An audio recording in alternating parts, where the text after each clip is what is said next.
I call this meeting to order at 7:01. Will staff please do roll call? Morgan White, Here. Andrew Stump, Here. Jessica Lemkool, Here. Luke Westalker, Here. Gabriel Dussard. Here. We can now move on to approval of past minutes. Are there any corrections to the minutes? If not, can I get a motion to approve? So moved. A second? Second the motion.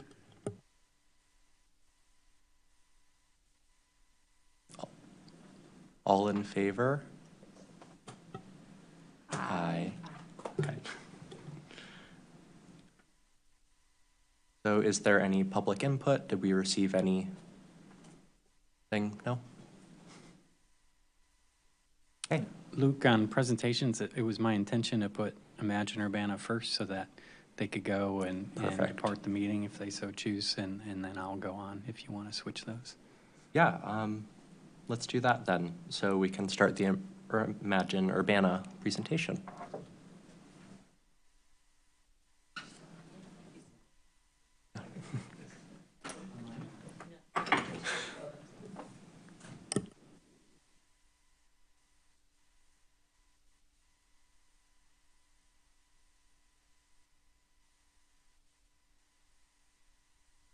Well, thank you so much for letting us have an opportunity tonight to just brief you on where we're at with this first draft of our Imagine Urbana comprehensive plan. It's been a while since we've been in front of this group, so we're going to give you kind of an overview of what's taken place over the last 2-3 years. It's hard to believe, and then talk a little bit more about the specific big moves and little moves that would impact this commission. And I'll introduce Andrea Rudy. We've done this a little too many times. Yeah. I forgot. And I'm Kevin Garcia. So Sorry about that. Thanks for having us. So first of all, what is the comprehensive plan? And as everybody knows, the name of ours is going to be called Imagine Urbana. It's our community's vision of what the city is going to look like over the next 20 years. And the last time we did a plan was in 2005, so we're right on track to be updating our plan. It articulates the overarching goals, which we're calling big ideas, and the strategic actions, which we're calling big moves, and then the little moves that make that vision a reality. And I might take this opportunity. We sent a notice out to all the commissions back in August and hope that maybe you had a chance to look at the plan. And if you haven't, please, we'd love you to do so and give us some online feedback as well, in addition, of course, to this evening. And it serves as the city's primary long-range planning document guiding the future development of the community. So this is our process, and you'd be glad you've got a computer screen in front of you because it gets kind of small. So our first phase one was our broad community engagement, and also just setting up the framework for the different types of feedback that we hope to get. COVID, of course, happened during that time, so we had to do a little bit of pivoting to see what would work, what we could do in a safe environment. So we started out with a website that we had created with online feedback. You could fill out, you could post ideas on an idea wall, pin places on a map. We also had a survey. So that's how we started out. We also did an SMS survey in 4 languages, so people could do it by telephone, and it didn't have to be a smartphone. Then we did a lot of Zoom calls with different groups. Then we started getting into outdoor events, and that was very nice because we could actually see people. But again, doing it in outdoor events, typically in partnership with an existing event that was already going on. So a lot of feedback there. We had social media presence also, and anyway, we published a report on that phase. Then we also, during that time, did what we're calling Examine Urbana, which is our existing conditions in some comp plans, you'll see it called that, or present conditions. However, Examine Urbana just exceeds all of that. It's very, I don't say interactive, but it's a very, what would you call the document? Well, it is interactive, and it's also really, it's kind of a deep dive into existing conditions. So I'd say most existing conditions reports, they might be a handful of pages, might be 10 or 15 pages or something, but Examine Urbana is online, it's interactive, it gets deep into a lot of different topics. So check it out if you haven't already. And throw out that page number if you happen to print it in a PDF. Yeah, if you print it in a PDF, it's like 330 pages. Yeah. But when you see it online, it's real quick to go through, and it really gives a great background on how we got to where we are today. So there's a lot of history. If you don't know the history of Urbana, just go there and it'll give you a lot of information. It's in chapter format, so you can skip to a chapter that you think might be intriguing and then eventually get through them all. Anyway, it's a great document and really encourage you to do so. I know we use it for new employees to give them some idea about the community. So pass it along to your neighbors if you can. So we did that. We also did an assessment of the 2005 plan to see what worked, or if it didn't work, why. So there's a report on that as well, and there's a page later that talks about the reports that happened during this time.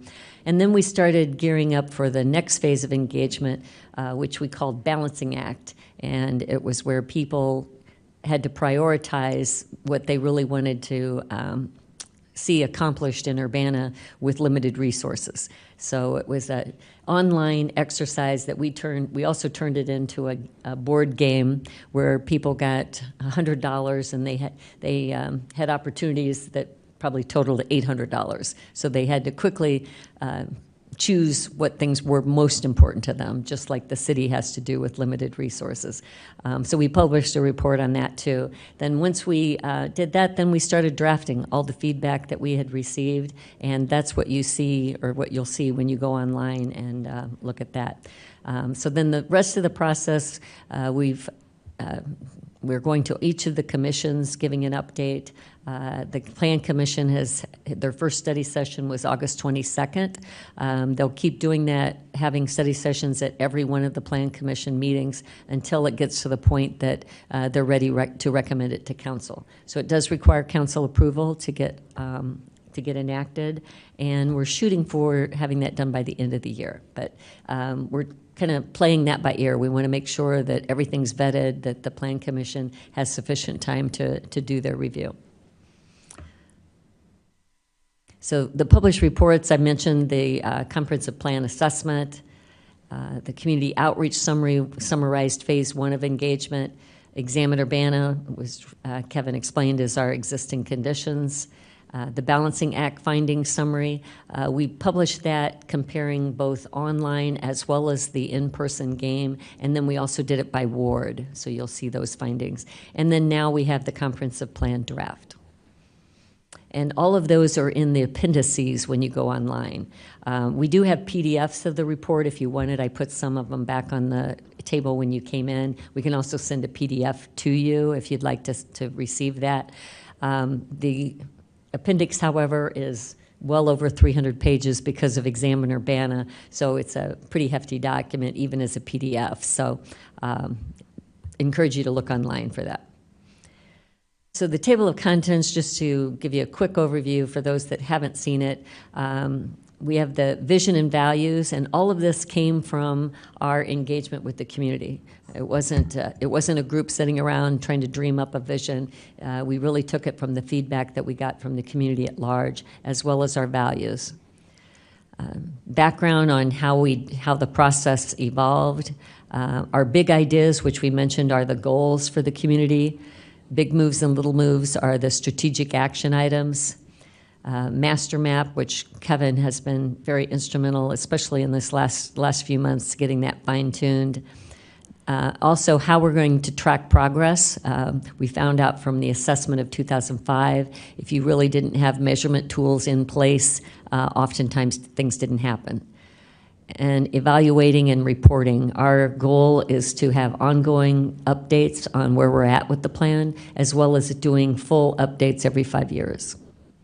And the appendices, like I said, that's kind of a monster only because it has all of these reports that we've already published. And then there is a definitions chapter 2, which that would be aside from the reports. So this slide just gives you a hierarchy of how everything fits together. You'll see the overarching goals are at the top, which are the big ideas. And then we have 11 big moves. And then there's various little moves under them, and then all of them have metrics tied to them.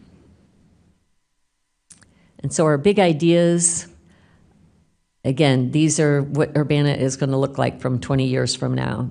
So Urbana is a place for everyone. I think some people think that we're already there, and we certainly feel like Urbana is a place for everyone, but we just want to make sure that we make that happen for all the residents of Urbana. Urbana is both financially and environmentally resilient. Urbana is a city of connected neighborhoods, and Urbana embraces its culture, vibrancy, and character. So it's hard to disagree with those, but those are the overarching goals for Urbana. So the big moves, developing a plan to address Urbana's diverse housing needs. This is one that's near and dear. Kevin, why don't you just say that one out loud, because I know that's so important to you. All right, so the second one is, so I head up our planning division. I'm also the zoning administrator. And so one of the issues with our current comprehensive plan is it's pretty good, or it's really good, but we didn't actually update our zoning ordinance to match with the comprehensive plan. So unless you do that, it makes your comprehensive plan much less easy to implement. So big move number 2 is to revise the zoning ordinance to align with Imagine Urbana.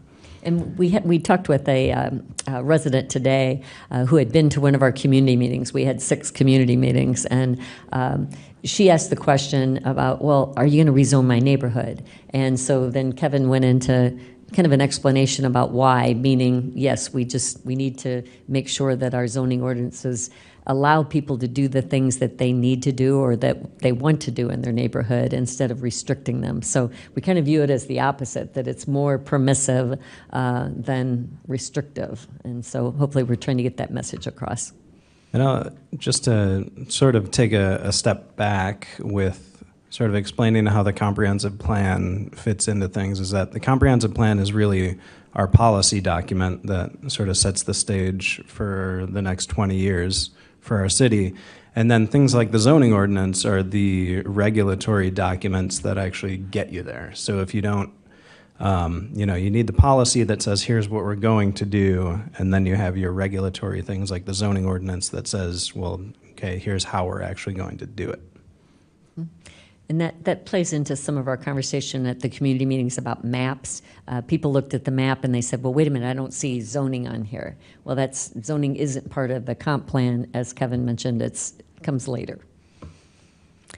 Big move number 3, creating neighborhood plans. This is something that we heard early on. The comp plan is a wide community plan, and so we're not getting into the nitty-gritty about different aspects of each neighborhood. And so at some point, we may do neighborhood plans. We might call them something else. They may be small area plans, but there may be some additional detailed plans later.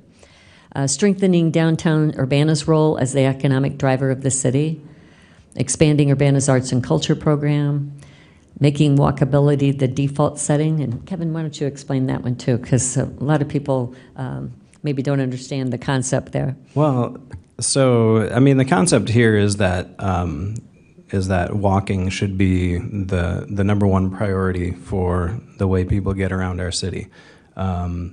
So we want to make a strong policy statement that that's what we want to do. It's not to say, no, you can't drive or take the bus or ride a bike, but it's really focusing on making sure that whatever we do is going to have walking as the first and foremost at the front of our minds.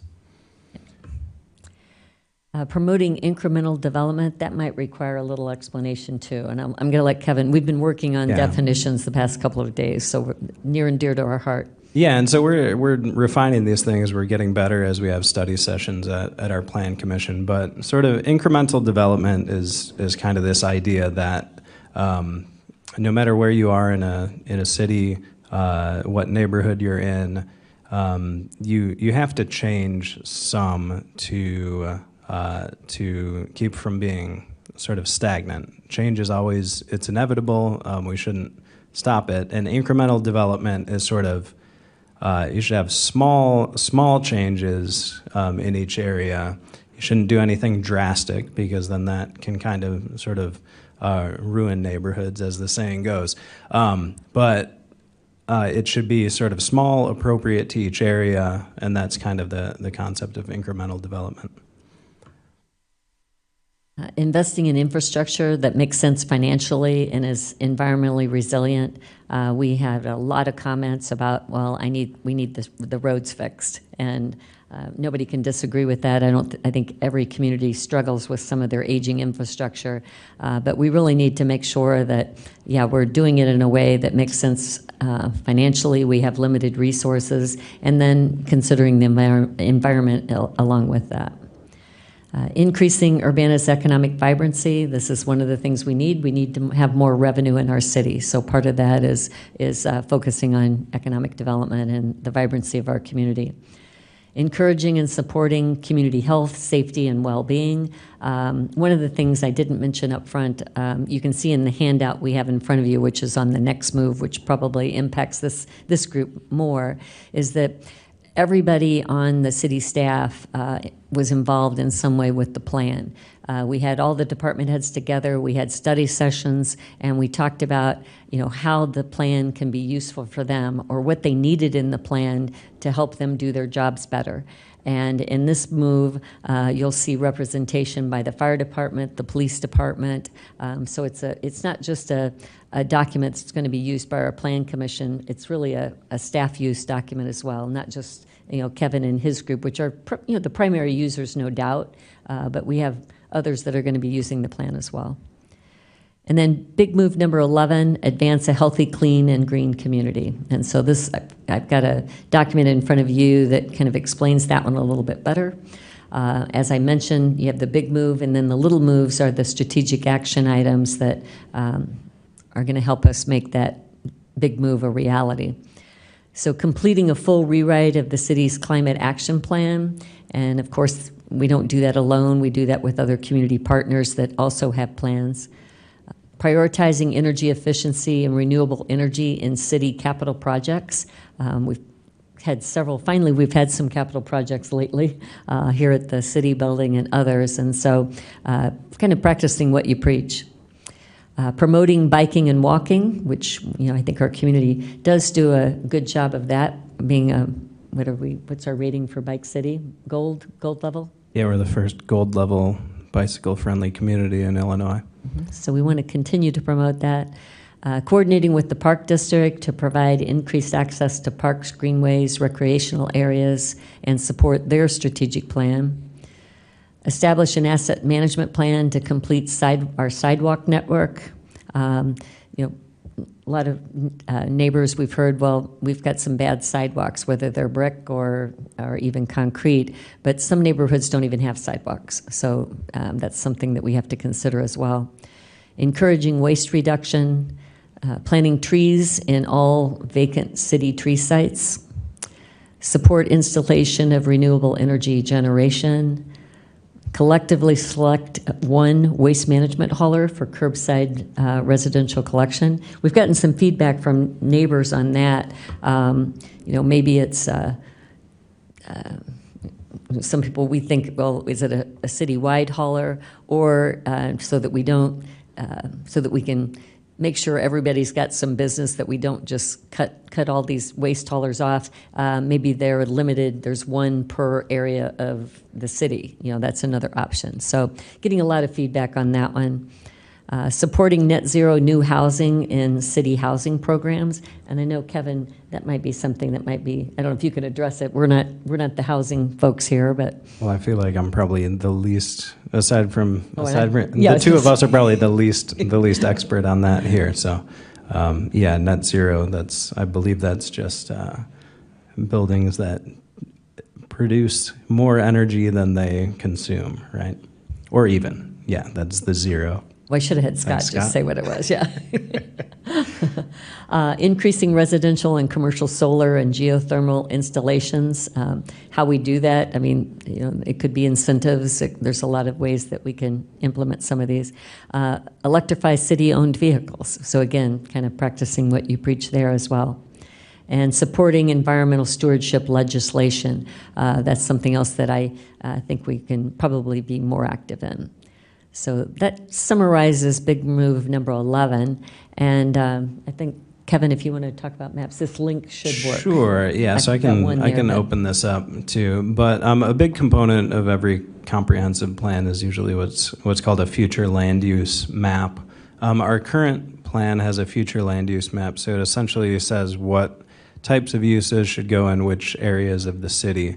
But what we're trying to create is sort of one map to rule them all, which would be sort of the future land use, but also future streets and bike and pedestrian connections, and adding some sort of priority areas to focus future efforts on. So and the goal is that we would use this as a tool going forward. Right now, the way the map is set up is it's just online. If you click on it, you can kind of zoom in and you can see like, oh, what's going on in my neighborhood. I'm gonna go to my neighborhood if I can find it. Let's see.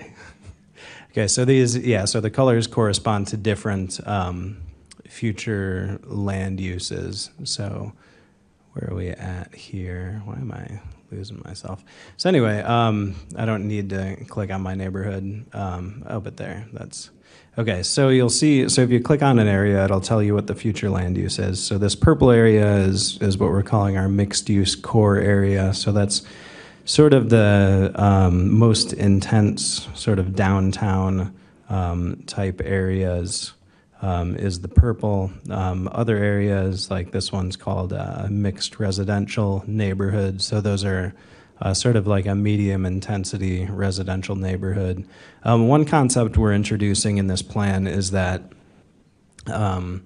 essentially we're talking about having complete neighborhoods and connected neighborhoods. So every neighborhood, like there should be no neighborhood that's just, say, all residential uses. There should be you can always have some small neighborhood serving businesses that are appropriate for any neighborhood, even if it's really sort of low intensity. It's all kind of along a continuum. So you've got kind of like really residential neighborhoods, but with a little bit of commercial activity, all the way up to really commercial neighborhoods with some residential activity. And then you have sort of your specialty areas, like this big blue area over here, which is the university. So that's an institutional use. So you have some sort of special things, and like the green is green spaces and parks and things like that. You'll note there's a giant green strip going through the center of town, and that's the future Kickapoo Rail Trail, which is actually in our current 2005 plan as a future thing to happen. But now that we've built close to 26 miles of it to the north or to the east of Urbana, just sort of adding that and actually putting it on as a future land use is kind of cool. One other thing you can do is you can add suggestions.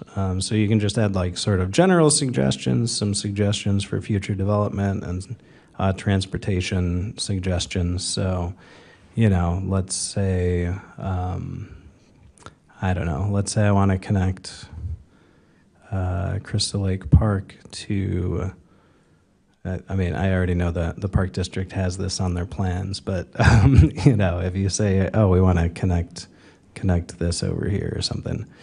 It's a little wonky because it's all just areas or whatever, but you can double click that and then you could say something like, you should build a trail to connect these two things. So you can go and make comments on there. I'm not going to save that one, even though that's a good one. But that'll actually show up on this master map at the end because I think that is in our bike plan as a future project anyway. So. But right now, this is sort of set up as a You can go in, you can make comments. And then at the end of the day, planners will use sort of the master map as a tool. We hope that it'll be used by just regular citizens, definitely our commissions and things for making good decisions going forward. But that's it in a nutshell.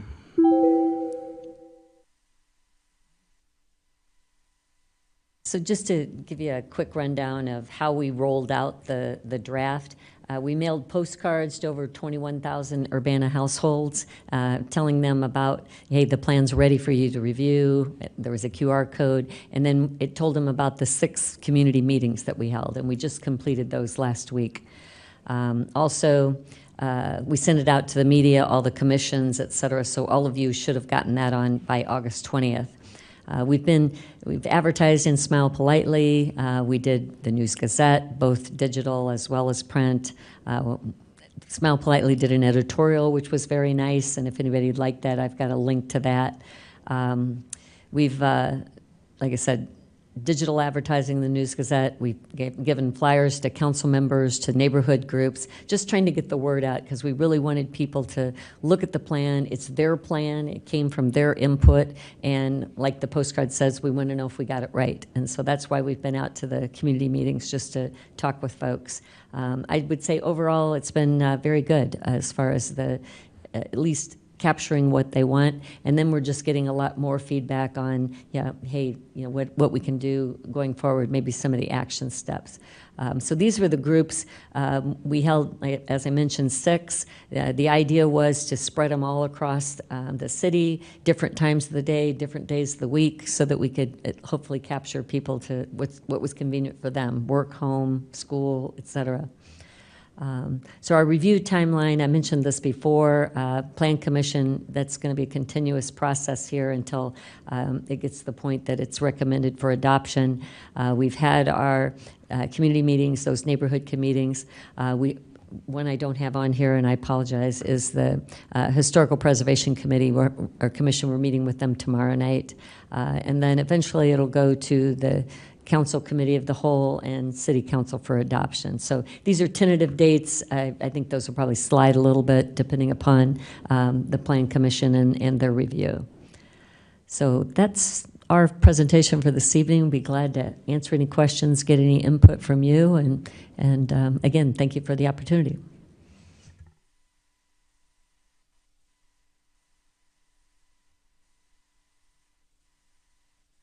I'll go first. Awesome. I just want to say thank you so much for coming in. I remember when, I don't think it was y'all that came the last time, but just seeing the project like go, just kind of being more on the side, watching all this happen, it makes me really excited to live in Urbana. I know, you know, this weekend I went to something at the Park District, and just there was a new sidewalk built in my neighborhood, and all of those little things are things that my family gets to enjoy, and I just feel really grateful for all of this forward movement. It is really exciting to see all of this stuff written down, and just looking forward to watching it all come to fruition. Yeah. And we really want the commissions, you know, they're going to be a big part of the rollout of this, when the things for Big Move number 11 specifically, but not that there's others that you'd be involved in as well, but, that's what the commissions are about. You know, we really want them to dig in and be part of that process. Which is also very exciting. I think, sometimes as in this commission, this would be a nice thing for us to maybe focus some of our energies on, because I see all of these ideas and like concepts like promoting and prioritizing, these kind of nebulous terms, right? Mm-hmm. How do we actually make this, come to life? And there is a lot there environmentally, especially in number 11, and then the one about the environmentally resilient. So just really excited about it, and it's just got me thinking about a lot of things, and thank you so much for coming and presenting. Thank you. And one of the things we didn't cover in detail tonight was the metrics part of it. If you look at the metrics online, you can see what we're going to be looking at in order to make some of these things happen. So I encourage you to look at that section as well. Hi. Hello.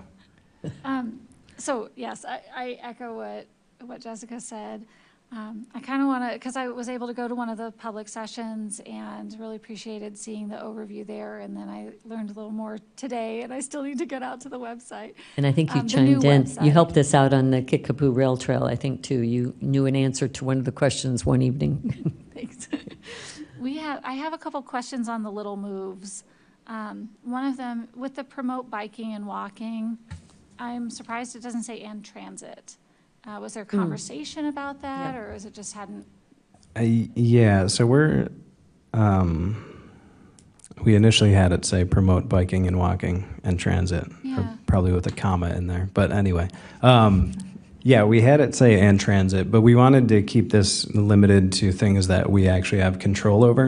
And since we are not MTD, and transit is sort of their thing that they do, we struck transit from there. That's not to say that we can't, as the city, promote transit. We do. But I think we were trying to be cognizant of focusing on things that we have control over. I disagree with that, because the same, not to, get into a deep debate, but there's the same argument could be made about impacting renewable energy use in corporations and residences. And I mean, the city has some ability to influence private groups and public bodies. So, I mean, we're going to work with the Park District, could also work with the MTD, the Sanitary District, the school districts, all the districts, right? So I don't support not including transit, but I understand if that's where it ends up, as long as we still actually intend to also promote transit. Yeah, you make a good point. Thank you. And the other question I have is, now I forgot it. We had actually done quite a bit of initial efforts a decade ago or so towards promoting green stormwater infrastructure and rainwater management. And I know that the city had been working on, or is still working on, a stormwater plan. Actually, I don't know if that got done, but it was in progress last time I looked into it. And it's not reflected in the little moves. I think something about, sustainable rainwater management would be a smart addition. It is actually one of our key climate issues, is the rain and the small-scale flooding because of the changes in the way that the precipitation is happening. So I would recommend adding something about that. Yeah, and I know we are doing it, but yeah, Happening, it's but good. it's not named, and I think the change in mentality to not just try to get rid of water, right? How do we? It's part of the resilience, but it's not really part of the economic resilience. It's more part of addressing the changes that are happening. Yeah, and I have no problem including things that we're already doing that are good things, because then it's, but just stating that is good. Because you want to perpetuate them. Right. Yeah. Right. Keep it going. Mm-hmm. Good point.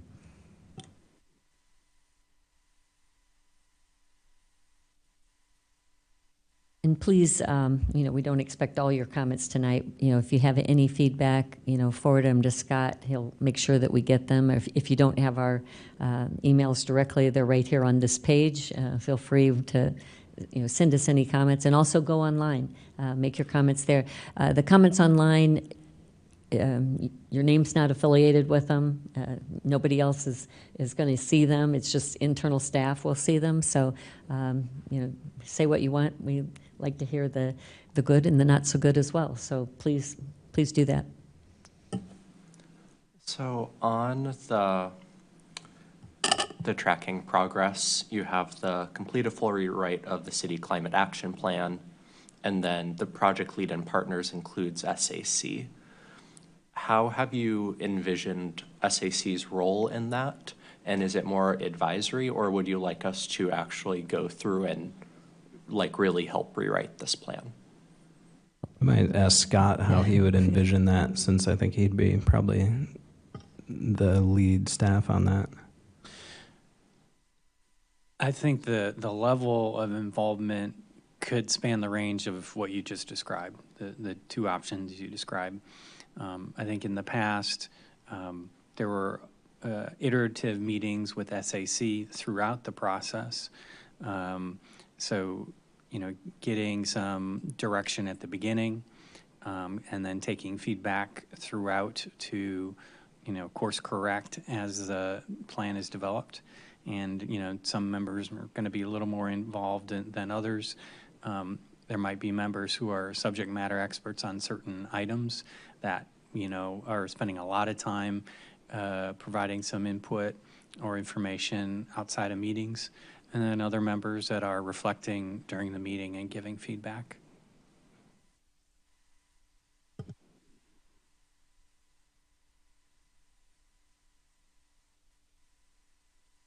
I think you have a question. It's about the map you showed earlier, specifically about the expansion of the mixed-use development, but also the kind of the yellow areas, which were single-use development. And I'm not sure if I'm reading this correctly, but it seems like there's a lot of expansion of single-use. Yellow would be single-use, correct? No. So like I was saying, we don't envision, we don't want to see single sort of uses anywhere. So it wouldn't be this area is only residential, because you can't have a complete neighborhood with only one thing happening. But sorry. So this would just be majority single-family homes with intermittent businesses and shops. And probably some level of not just single homes, but things like duplexes, maybe 3 or 4 unit buildings. So again, this is sort of the future land use map, and then when you get down into the details, that's where the zoning comes in. So the areas that are all yellow on here, in a future zoning map, those could be sort of maybe a few different specific zones. But when we rewrite the zoning ordinance, that's when we'd sort of come up with what those zones would look like. And I hope that answers your question. Pretty well. Okay. Like residential, for instance, has several different zoning levels, right now anyway. Yeah, it does. R2, R3, R4. Yeah, and it's, I don't, having been here for 10 years, I don't find our current zones and zoning ordinance to be something that's going to get us to where this plan says we want to go. So that's why we're talking about a rewrite of the zoning ordinance.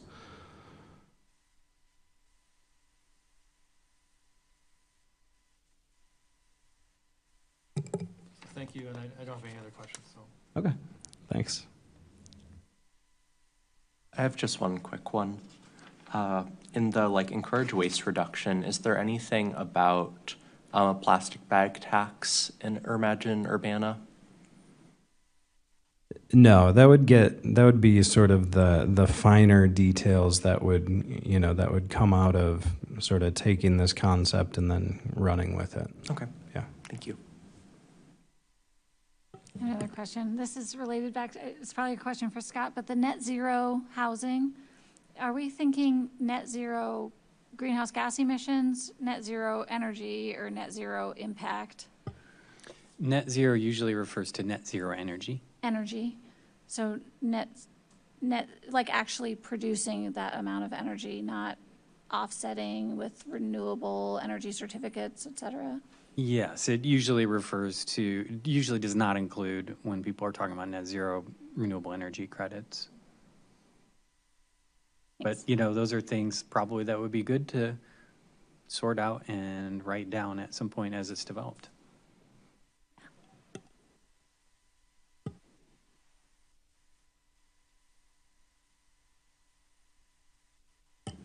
If there are no more questions, thank you so much. Yeah, thanks for you. having us.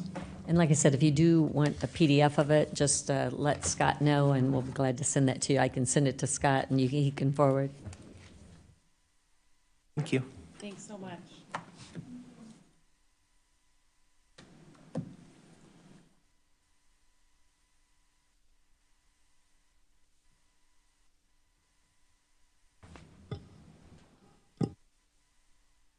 Okay, we can now move on to staff report.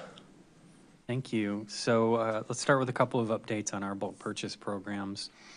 We are still been at this level at 13 tons across 3 systems installed for geothermal Urbana Champaign. We've had the same level of interest and site assessments in previous years. The contracts are just not converting as fast as they have in previous years. I'm hopeful that by the time we close the program that we'll have a nice number of systems contracted. But it's going slow this year. Some good things that have happened. We are attracting some smaller drill rigs to our market, and that opens up smaller lot sizes that can fit in a geothermal system. So hopefully that'll help convert some contracts. On solar Urbana Champaign, we're not finished yet. We're having a fantastic year at 633 kilowatts installed across 47 systems. This is really, really good, one of our best years. And it's not quite over yet, so really happy about that. About half of that capacity has already been installed. The vendor is confident they're going to get at least the 633 installed before the year is up, which is important so that those households can apply for a net metering rider on their property and get full retail net metering before it expires at the end of the year. Last time we met, SAC members had asked for some updates on street lighting efforts with the city. And so I've collected from a couple of different folks at Public Works working on this. I've collected some anecdotes here to share with you in the staff report. Staff continue to develop a streetlight asset management plan. So the big idea there is streetlights are assets, but assets require maintenance. So what do we have, and what does it cost to maintain it, and what expansion of that list of assets do we envision? Part of that effort is ascertaining the diversity of types of equipment that we have, poles, lamps, and lighting inside the lamps. We're going to narrow those down, not to one lamp across the whole, or street light across the whole city, but a smaller number, 3 or 4 types, so that it's far more efficient to stock and replace those street lights. We've also, as part of the Equal initiative, working on being more equitable in the distribution of city services, accepted a bid for installation of some new street lights in underserved areas. That project is moving forward. There was some discussion about some Ameren street lighting incentives. One of the challenges there that we've suffered in the past is the timing can be such that we imagine the project, develop the project, buy the equipment, and then file for the Ameren rebate, and they've run out of funding for the program, and we just are paying the full freight of the project that we envision them, picking up a portion of the tab for. So there's some hesitancy there, but we're investigating a number of incentive opportunities with street lighting. Separately, there's some discussion of occupancy sensors. That was decided against for a number of reasons. Particularly, it would require some rework of the systems there in the parking deck. So the electricians have looked into that, but have decided against that at this time. And then I don't think I have a note in here, but we're also moving forward with a street light relamping project where we're just swapping out older high energy lamps with newer LED low energy lamps in a number of fixtures as part of the Energy Efficiency and Conservation Block Grant Program with the federal government. I'll pause there if there's any questions on those first two things before on U-Cycle. I have two questions. One, on the solar Urbana-Champaign, and I don't know if it's even plausible on the geothermal one, is there an energy storage option that's part of the bulk contract, like a battery, what have you? I am not 100% this year, but typically we do have pricing for battery backup, but I don't think we've ever sold one. I was going to say, do we know if anyone's done that yet? I don't think we've ever sold one in our bulk solar purchase program. Okay. The other question I have is about lighting, and I know you just gave a great update on the street lights, the exterior lights. Has it crossed your path yet that they're going to stop selling fluorescent bulbs in a couple years? We need to work on what can we do when these bulbs run out and they're no longer available for sale. It's a new state law. So that's less a question. Okay. I'll share what I Yeah, what that I would be have great with to learn more about that. We don't have an answer yet for campus. We're looking for one. Anything else before? Okay.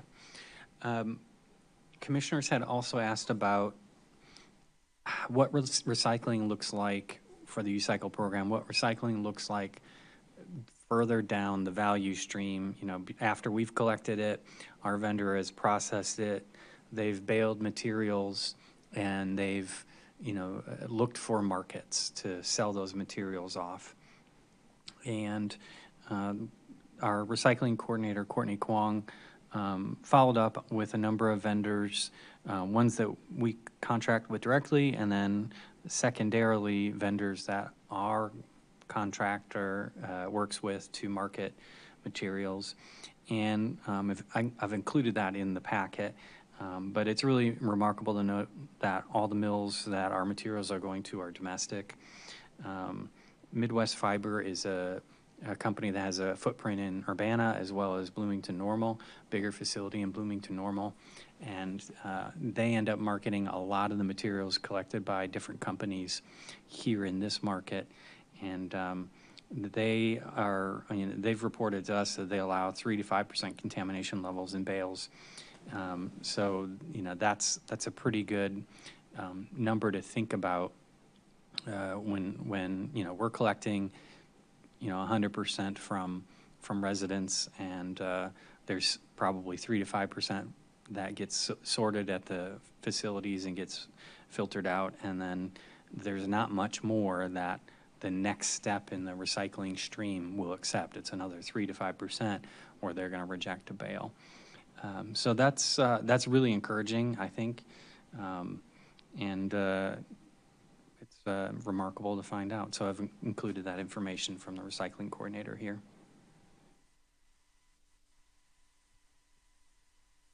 They say how often that 3 to 5% is exceeded, or are we just?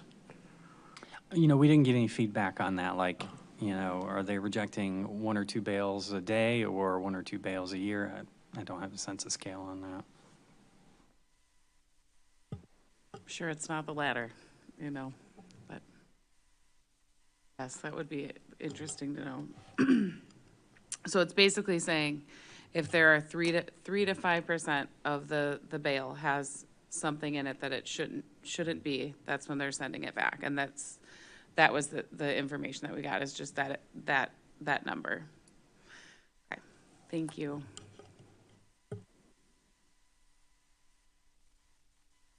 So does ABC Sanitary, did you say, do they sort out some of that contamination before baling?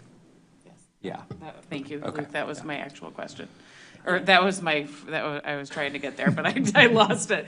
Yes, thank you, Luke. So our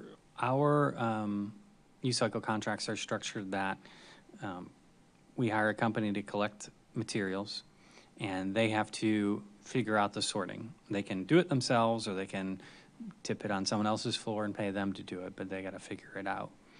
And so our current vendor, ABC, has their own sort facility. So they're sorting materials and baling them and moving them on down the line towards mills for reprocessing. So in their facility, they're going to have, they report very low contamination, very low amount percentages up to us of what gets sorted into the landfill pile. And I think that they go through Midwest Fiber to market their materials down the line towards mills. And so Midwest Fiber is saying that, you really can't have, as you move from one vendor to the next, you can't have more than 3 to 5% contamination.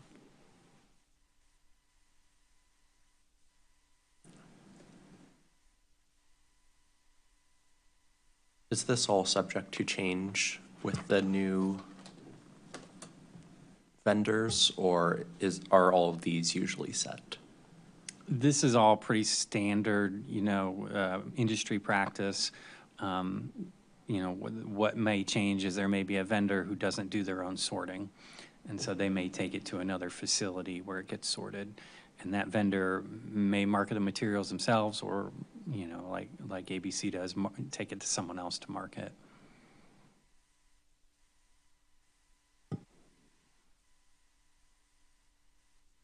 And just to clarify, this recycling is only residential, so like no businesses?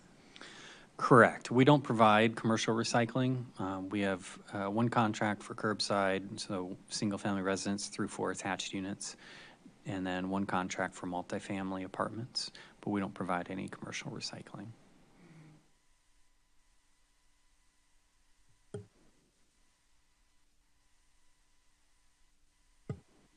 Are there any city ordinances or state stuff that mandates a certain level of recycling over just landfill for businesses?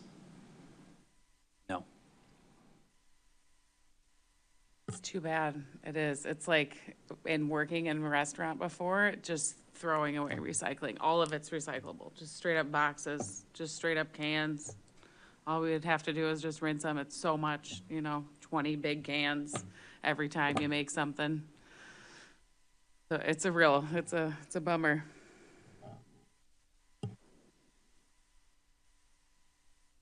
Is it common for businesses to recycle, or is that something that's reserved for the biggest cities or just certain cities?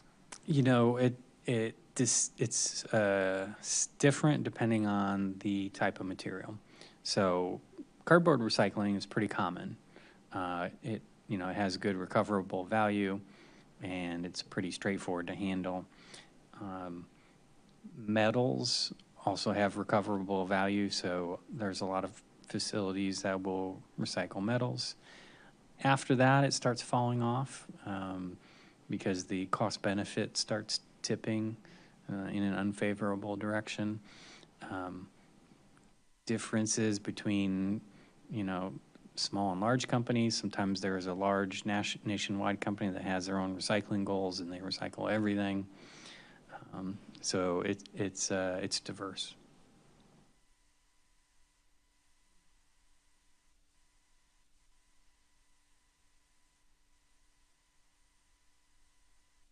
Has the city ever kind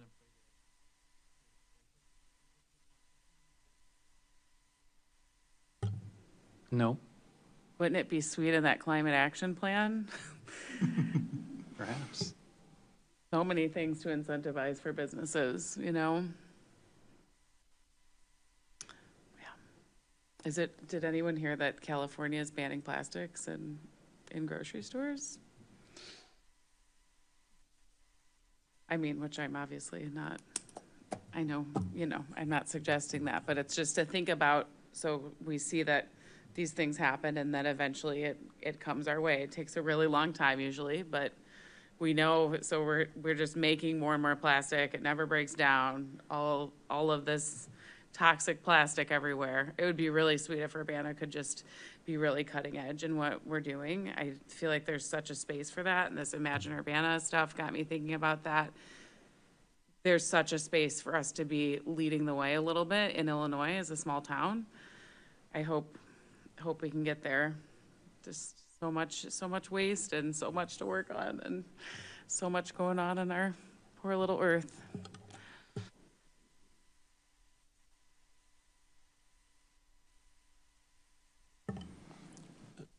through U-Cycle, are we getting like discounted rates that businesses might not be getting, or is there like some bulk benefit that the city could loop in businesses, or?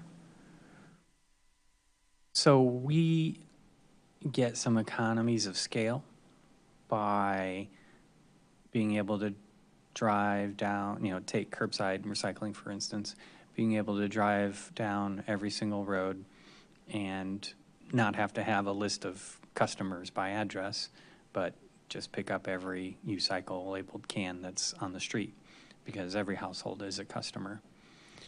So there's some economies of scale there for sure. When you get to multifamily recycling and when you get to commercial recycling, you may not see the same economies of scale in terms of routing, because there's apartments here and there are businesses here and there, rather than just simply driving every single street. There's also some distinctions between, again, multifamily. Well, I'm going to lump multifamily recycling with commercial as opposed to curbside, in that, curbside, we can give every single household the same can, and it pretty much works out in terms of capacity. But that's not, the same is not true for multifamily and commercial. Some businesses, all their work is on a computer, and they're not really producing, they produce a couple cans of soda. They may not even produce any paper. They may not print things because they're all on the computer. Another business is manufacturing auto parts, and they're producing aluminum scrap and hazardous waste. So there's a huge diversity there from customer to customer, and that increases the back of house cost, the office maintenance cost, to maintain all that. So just from our experience, or Courtney Kwong's experience operating the curbside versus the multifamily, I think she would say that there's a lot more staff time to manage the multifamily service than the curbside, because there's just more diversity. And things change over time. We've used the exact same can size for curbside resident customers for, 15 years, 20 years, I'm not sure. But a single multifamily apartment, we're using the same can sizes, but we might have 4 cans there 1 year, and then it seems like it's not enough, and so we have 6 cans, and sometimes we're there 3 times a week, but they seem empty. We could go down to 2. So there's a kind of a constant tuning on the multifamily, and I imagine that commercial would have a lot of the similar things, excepting that there's more diversity of what's coming out the back door of the business versus multifamily. Multifamily is producing the same materials as curbside, whereas business to business is quite different.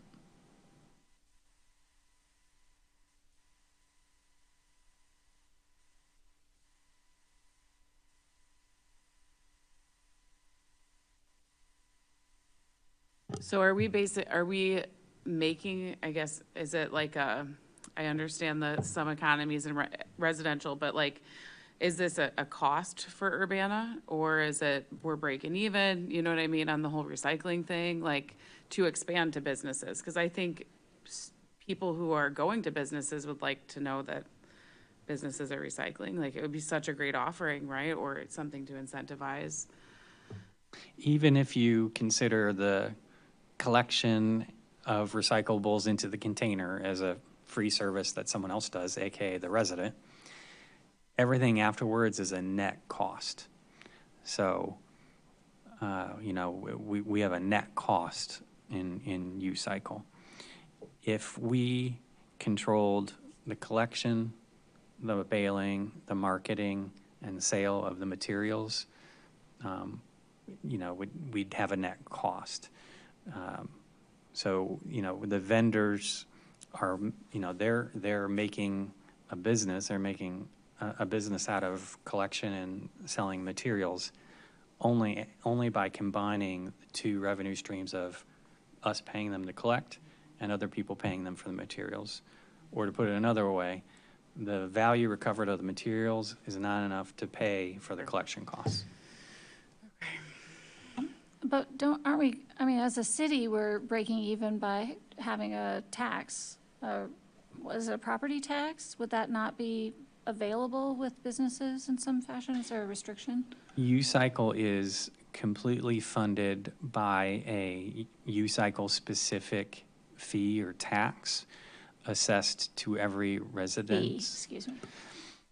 I think it might be tax in the code, but it's not a property value-based tax. It's a flat tax on every residence.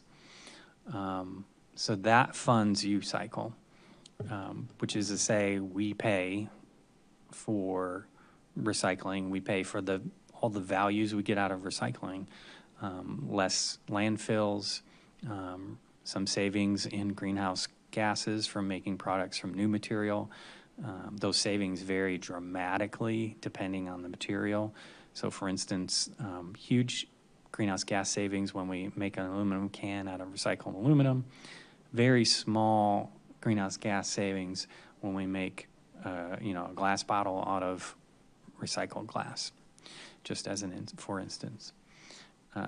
So we're paying for all those environmental attributes up front because the material recovery value isn't enough to pay for it.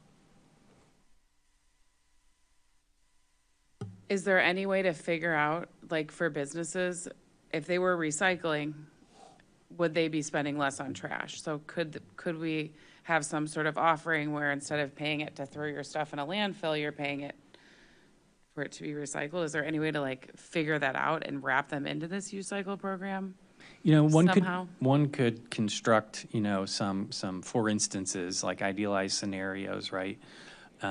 Again, different from one business to the next, but there's a bunch of complexities that are going to immediately come into play when you imagine those scenarios. One is, do they have room, behind the building for 2 separate cans? Do they have staff that can be trained to sort and put things in one bin or another? And what's their staff turnover? Because you got to train the new people. I think when you start stacking those soft costs, that's part of the reason why a lot of businesses decide to just put it all in the garbage. It's not that they're unaware that recycling exists. It's costs and simplicity, I imagine. I firmly believe, and it's just sort of a dream, a belief I have, that the consumer's demand is more influential than a city offering for recycling. So going to a business and saying, where's your recycling? I can't believe you don't have recycling. What do you just throw that away? Like that kind of behavior from the customers of the businesses, I think has the most impact. But I agree, it'd be nice to, maybe our commission could at least say, here are the companies that we can put a list. Here's who you can call if you want to start doing recycling in your business. And we could tell people, look at this, you can start recycling. You just have to pay to have recycling done. That kind of thing. Yeah, I'm with you on like consumer demand, but consumers are demanding products that aren't harmful and, Right. the demand is not. Maybe we can change that. Right. And so that's where I've seen other models in other towns where they have like, the city has led the way, right? And then all of a sudden, all the business are composting and recycling and doing all of these things, like really moving to less waste. So that's why I was just thinking big on imagining Urbana a little bit, where we're kind of leading the way and making it easier for people. Because if it's more expensive to recycle, businesses will not do that because it's already so expensive to own a business. But if they can spend about the same and recycle some of their trash and also trash their trash, then maybe we could see some movement there. It's a lot, a lot of trash. I'd be interested to know even just how many businesses actually recycle, but I don't know, perhaps climate action plan. I don't know. I also like the idea of having like a universal, like what is recyclable in Urbana? And like a U-cycle, like on there, it says what you can recycle in that bin. And if that's in like every store and business, like it's, hopefully we're like, there's less training and more just like a cultural understanding of this is what we recycle in Urbana. And it's really easy. You just throw it in a bin with the U-cycle logo. This is such a point, because to your point about like training workers go through training, but like people in homes don't. And I'm not gonna call out any family members of mine that throw away dirty paper plates. I'm like, this is, I'm like cleaning out my own recycling at home, because like people don't recycle correctly, you know, that's something like my students struggle with. So I do agree with Luke that that would be such a reasonable, like, public education campaign that we could extend to businesses, hopefully, and maybe hopefully figure out a way to get them on board with recycling and just make it easy for them, because there's just so much to think about and do that at the end of the day, as we all know, trash becomes like, oh, it's trash. I just want to get it out of my sight right now, right? But it's really this thing that's just lurking in the background kind of everywhere, you know. Went to Mexico, went to the beach, went really like 100 miles out in the middle of nowhere. Just, I mean, we all have seen the videos of the ocean and stuff, but just trash. It's so sad. So same thing up in the Great Lakes, you know, so it's not just a regional thing. It's just, we're choking on it. So anyway, thank you so much for looking into that, Scott, about the recycling. And I'm sorry for tangenting us into the whole business recycling, but excited just to see how we can just lead the way on some things or move forward. Any last comments here? Is there any unfinished business that we need to cover that's not on the agenda? No. Okay, so we can move on to new business, and this kind of ties in. I want to briefly talk about like the purpose of SAC and kind of get on the same page about maybe goals for the next year or what we're thinking about. And we can also have this as unfinished business for next meeting. Mm-hmm. But Scott attached the ordinance for SAC, and it talks about how we're supposed to be here to help like the mayor and city council in identifying highest priorities for like the government and citizens for sustainable management of our resources. So I think it'd be great if we could start getting some goals and some things that we want to address in the next year, and if recycling is one of these things, or when we're working on the climate action plan, kind of highlight what issues we want to tackle. So are there any things we can like start adding to this list, or things people are really interested in addressing with SAC?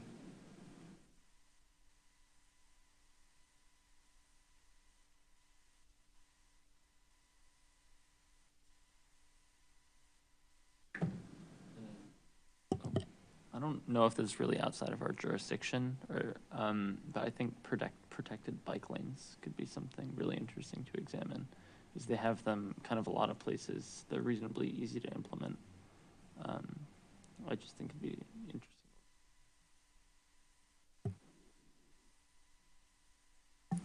Is there a transportation commission? There's a bicycle and pedestrian advisory commission, so it's the advisory commission like this one. Not that I would say don't touch that because there's another commission, but Yeah. I think we have to have some bounds as to what's in sustainability and what's out. Otherwise, otherwise we're city council. But I think you're fine to contemplate transportation. And we can always reach out to them too and be like, hey, this is something that feels very important to us. Are there ways we can help out with that? Or,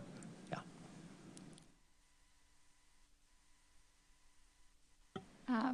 I support looking at recycling in commercial and institutional facilities in the city, and identifying ways to increase recycling in general.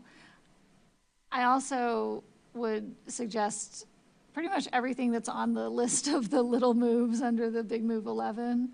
And there might be some also in the one that was about financial, I can't quote it, but the other big move that reflected on environmental resilience. Well. And of course, helping to update the climate action plan is actually one of these too. Yeah, I agree with all of that. I was trying, so were you saying, Luke, that there's some sort of thing that was shared with us that kind of says what we're actually supposed to do, or? From like 2008. Okay. So like initially just like advise mayor and city council on helping the city be sustainable is how I read it, but that's so open. Yes. So, yeah, I think that's always been, in my experience as on this committee for a few years, which can't believe I'm, kind of a little bit veteran, but I think as a new member, I was like, I mean, yes, I recognize that that was the nebulous goal, but I'm like, what am I actually supposed to be doing here? And I know we spent a lot of time setting goals, these JEDI goals, and I know that, Scott, you do a lot with your work and all of that, but in terms of like us actually making actionable change, it feels a little bit like we're talking sometimes and not doing. I'm sure people individually are, and people are with their work in different ways, but it is kind of like when I saw this on the agenda of like the purpose of the SAC, I think is something really important to talk about. Like, I'm glad that that was on there. So, yeah. Can we also just send resolutions to city council like we did with the plastic bag tax? Is that something that we can just do more often, or what are good ways for us to like communicate and reach out things that we think are important? I would say all the ways. So you could craft a resolution and approve it out of this commission and ask staff to send it to mayor and council. You could, collect feedback from the commission and schedule recurring meetings with department directors or the mayor's office, email, social media. I think these are all, reasonable forms of communication to consider. Could we also even like potentially, now I'm recognizing that maybe we don't have a ton of bandwidth as this meeting meets once a month, but like do a native plant event for Urbana, like actually have an event that we do every year. Is that something within our realm? Sure. Just know if was it 3 or more of you are going to be in the same place discussing something that might be related to commission business, you either don't do that or we notice a meeting. We had in the past been requested as commissioners to be volunteers at sustainability related city events, like with the rain barrel sale and the compost bin sale, the pumpkin smashing event, tabling at I think it was the farmer's market and sweet corn festival when that was a thing here, and that kind of thing. And I think that's an important place for us to show up, but it has not proven very successful just from the conflicting, all the other things that commission members are doing outside of the commission. Yeah. I'm interested also in, oh, go ahead, Andy. I'll remember. I'm interested if, is there would it be possible for us to meet with neighborhood groups and businesses and you had talked about how we could reach out and speak with different people in the government here, but what about non-government? Is there any caveats that we need to be aware of if we're doing that? Just if there's 3 of us together, only groups of 2 could do it to not be violating the open meetings act? I think it's 3 or more for a body of 7 makes it a meeting. If you're discussing, commission business. which would be for the point is what I was picturing, but do you count in that? No, I'm not on the commission. Okay. That's it. Partially answered my question or comment, but I think in the past we've had city councilors come to our meetings, provide input or have a conversation. But I guess we could have non-city persons come and do the same. Then we'd be at a meeting, so it wouldn't be a. It would also be great if we could try and incentivize more public comment, or like have some meeting that's like, hey, reach out to all these groups. If you want to talk to us, let's just have a big meeting where we talk with the public. I think it would be good if we do those, that we have a topic on hand that is directly, like, that is a reason to come beyond I care. Because I think a lot of people care. It's just, they care about a lot of things. We all do. I agree with that. And maybe thinking about like some kind of, and maybe this already exists. I'm sure it does already exist, certainly in a sustainability standpoint, but like pillars of things that we're kind of thinking about. When I think about this climate action plan, like I'm picturing there's so many different realms to even start, micro goaling about. So maybe that could be something that we think about for ourselves, like what we would want that to look like, or maybe our experts already have that, or I don't know. I mean, in the past, when we did the climate action plan, there was we spent meetings going over certain parts of it, so there's lots of interaction. So I think that will take up a lot of our time when we do that, so.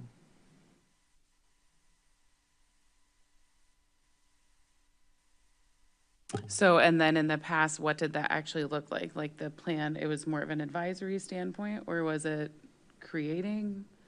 And what are people thinking about for this next climate action plan? What are we feeling, My first thought is to review, to make sure all of the commissioners have read the previous version. The annual reports that I think you've seen some of those reviewed here before they go to up the chain from Scott's office. Those generally are reflective of the metrics that were kind of established in that original plan. We had a great discussion about, should our goals in our climate action planning be things we already know we can achieve, or should they be visionary goals? And there's an argument for both sides of that. So that'd be an interesting discussion here.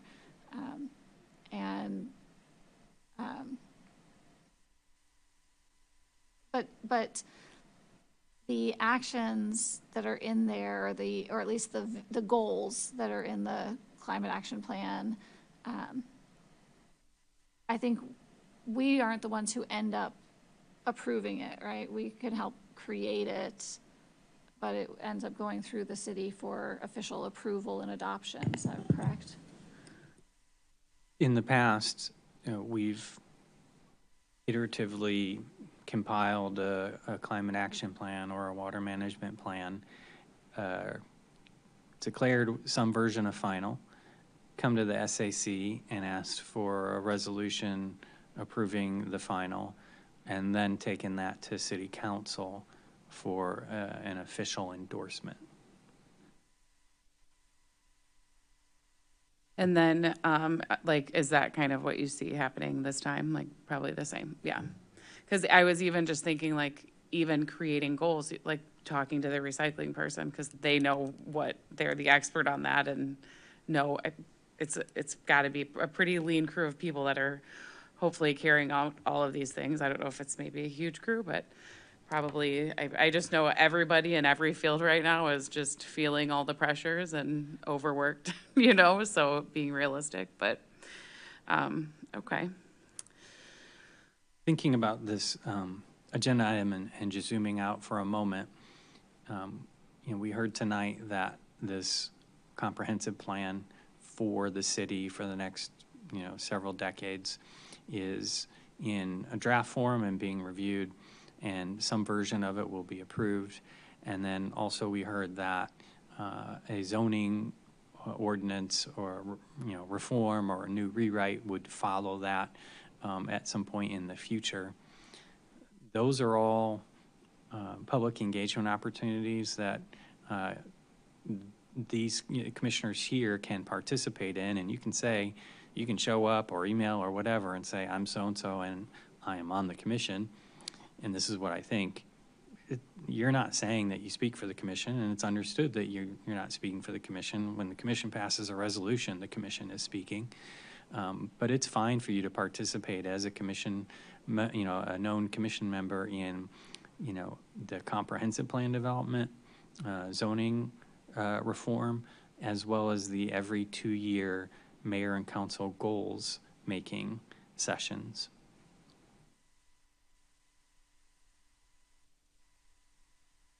And, if you attended every one of those meetings, that'd be a lot of work you'd be putting in, as a commissioner, so. I do think that type of work, though, is going to be a lot more productive than just like volunteering for certain events, though, because it says like in the ordinance that we're supposed to identify highest priorities. So I think if we really start like feeling free to just email everyone, like Scott is saying, just, hey, here are our thoughts, and just get that to be normalized, that would be amazing.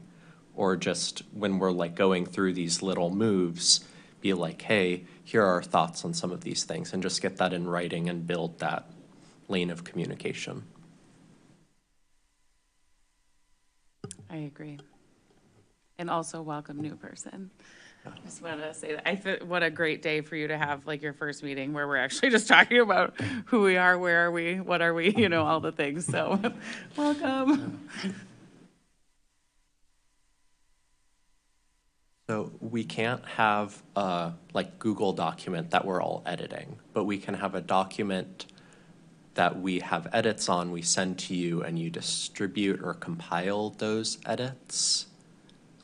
Yes, electronic communication is still communication and may constitute a meeting. You can, something that's happened in the past is there'd be something to work on or question for members to contemplate after, between one meeting and the next. Members individually send me, comments. I compile those, and then at the next meeting, which is a noticed public meeting, I can share those comments in the packet, and they can be discussed at the meeting. But we can't have a kind of a back and forth in any electronic way, in the same way that you can't have 3 or more members back and forth outside of a meeting.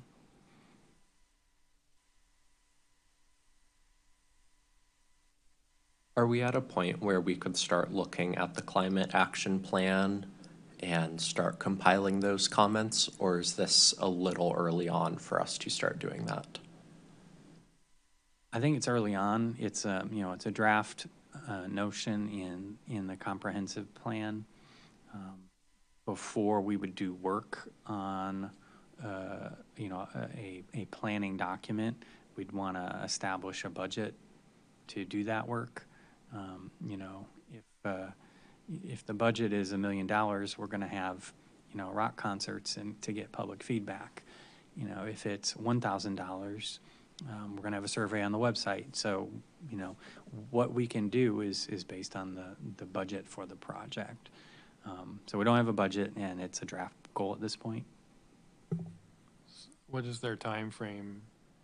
Do they have a time frame for starting it, finishing it? They mentioned in the presentation, I thought she said November 25 for approving the Imagine Urbana comprehensive plan. Does the funding then happen with the next fiscal year? Or it might happen during this current fiscal year, which is through June? So the comprehensive plan is approved. Let's imagine the comprehensive plan is approved there's, 100 different things or whatever the number is that the plan says the city should do. It's a 20-year plan or whatever the number is, so over the course of 20 years. And presumably, most or all of those things will require staff direction or funding. And so then individual discrete elements of that plan will have to have executive or legislative direction or funding.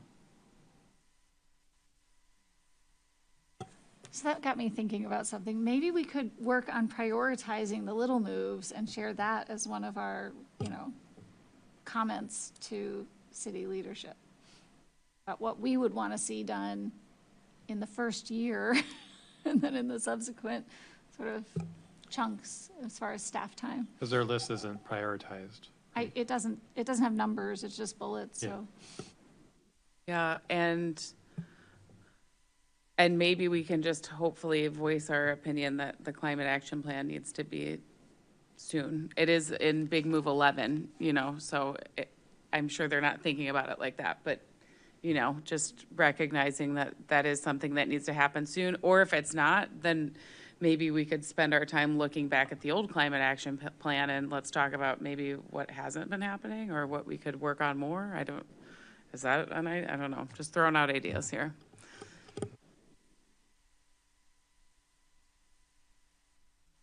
I might be a little bit out of the loop. So the old climate action plan, on the website you had climate action plan 1 and 2. Is the second one expired or is Correct. Okay. So we need to draft a new one. In 2020, right? It was 2015 Sounds to 2020, so yeah. Oh, so it would be almost pointless to look at the old one, except for it's just like a model for the new one. So it's expired. Okay. So hopefully climate action plan soon. When we, if we get to the point where we're going to discuss how we go about making a new climate action plan, we would probably want to spend a few minutes reflecting upon lessons learned from the past. For the next meeting, then, can we start the process on a resolution? I'm not entirely sure what that has to be. So at the next meeting, we can talk about that, order the little moves, and put our comments. Do you need to send anything out beforehand for us to get started on that document at the next meeting?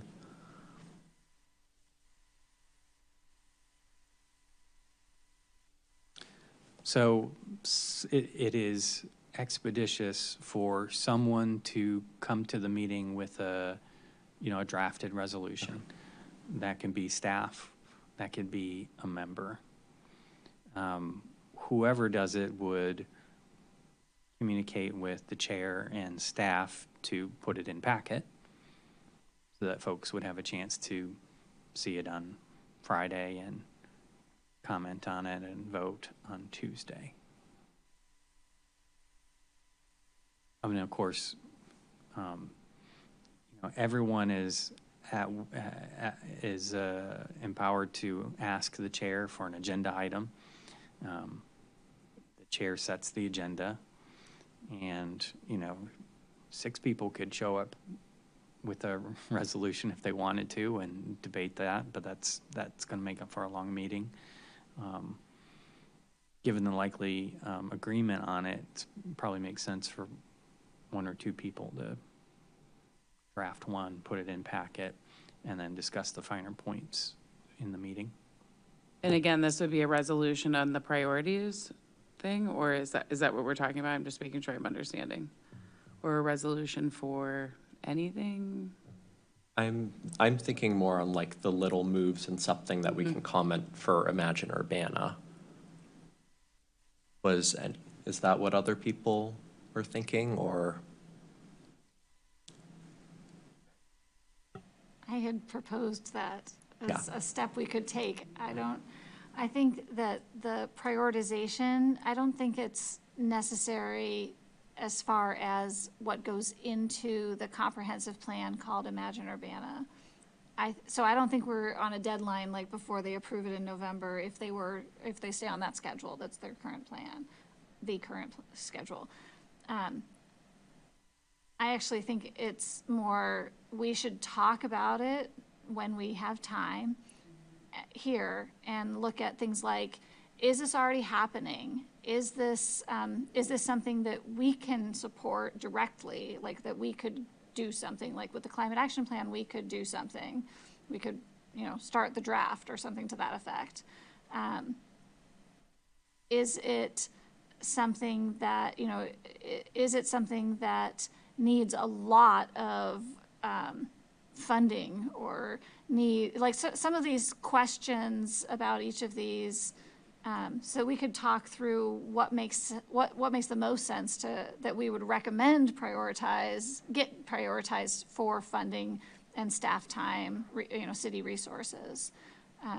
And then once we've kind of figured that out, then we put it in, whereas this matters to us, here's what we think, be it resolved, that's the resolution, right? But I think we need that discussion first, and I don't think that's urgent in reflection of the plan itself, the Imagine Urbana plan.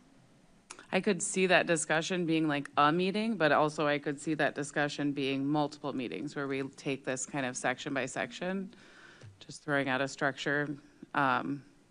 Another thought that I have, if we're talking about creating a climate action plan, it would be really cool to get some people who are passionate about or experts in what are the problems we're facing, like in our region, and how can Urbana actually do anything about it.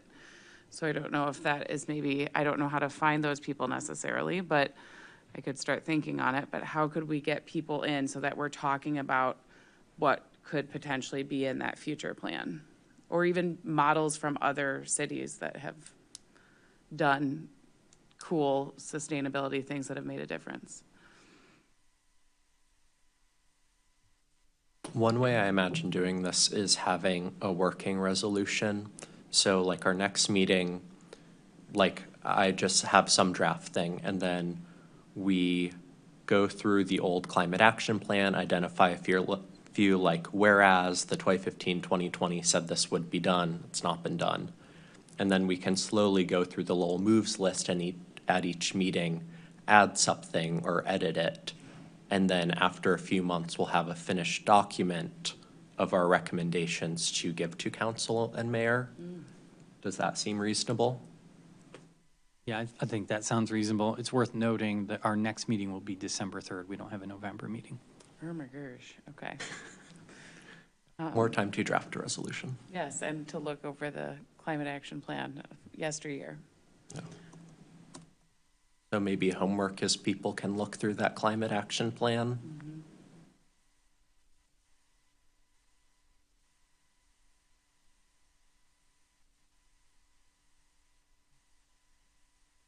Thank you so much. I know this is making the meeting run long, but I hope that's going to be very productive.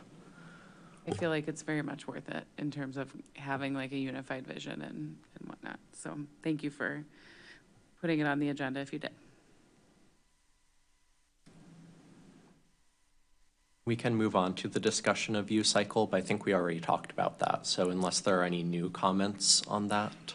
I'll just briefly mention the procurement effort is not finished. We've received bids from 2 vendors on curbside recycling and 3 vendors on multifamily recycling.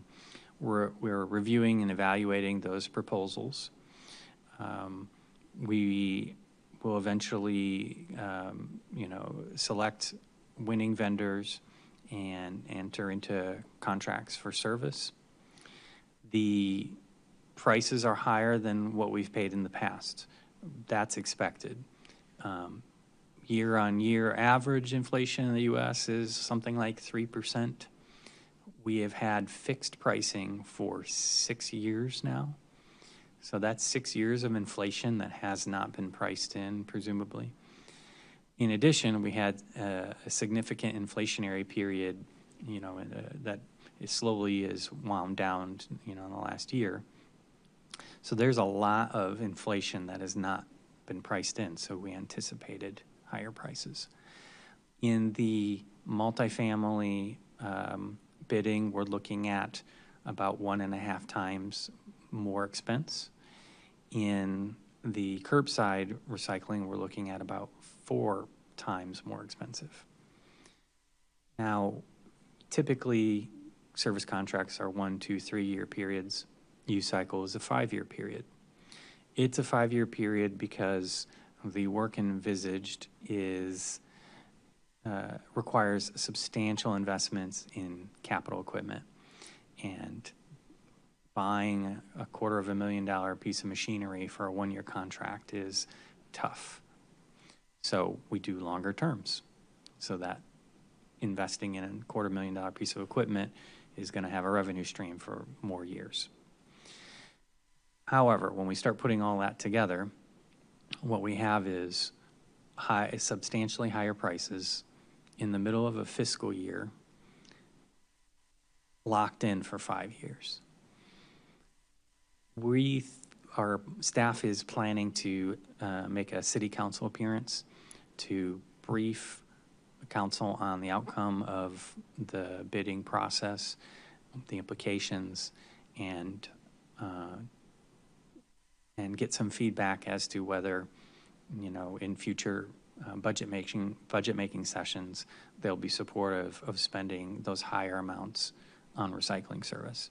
So we're gonna try and make time on city council agenda as soon as we can.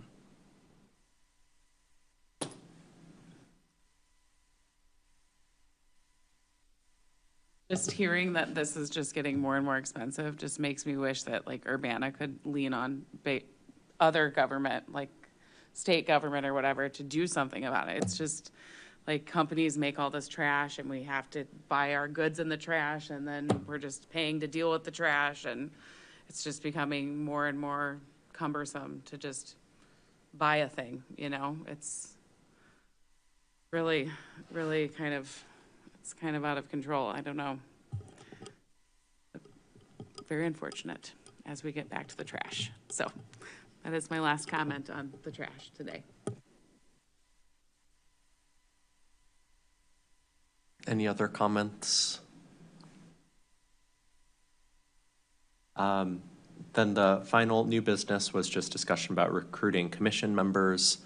I think a good just tie-in is if we do start talking to like experts in different groups, maybe we can see if someone from one of those groups wants to join SAC, and then we can have a closer tie-in. I don't know if there are any other, because Scott said we can like post on social media, we can reach out to our networks and everything, but maybe the most effective way is also when we're networking to just be like, oh, also join SAC.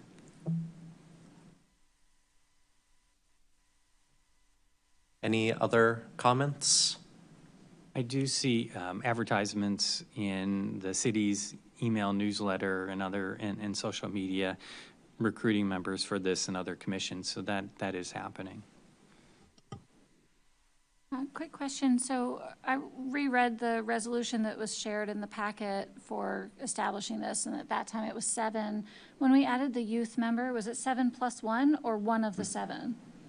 I think it's 7 + 1. The bylaws were amended for that, and those are posted on the website, but I think it's 7 + 1. Yeah, so the quorum is of the 7 + 1 now, I think. And then what happened with the youth member? Like it just, oh, you're the youth member. Okay. Hi. Okay, good to know. The prior youth member graduated. Right. It's no longer a youth. Well, welcome back, buddy. Welcome here. We're happy you're here. Yeah, and then you're gonna continue through June, right? And then, okay, cool. Awesome. Yeah. Okay, anything else? Okay, then I adjourn the meeting.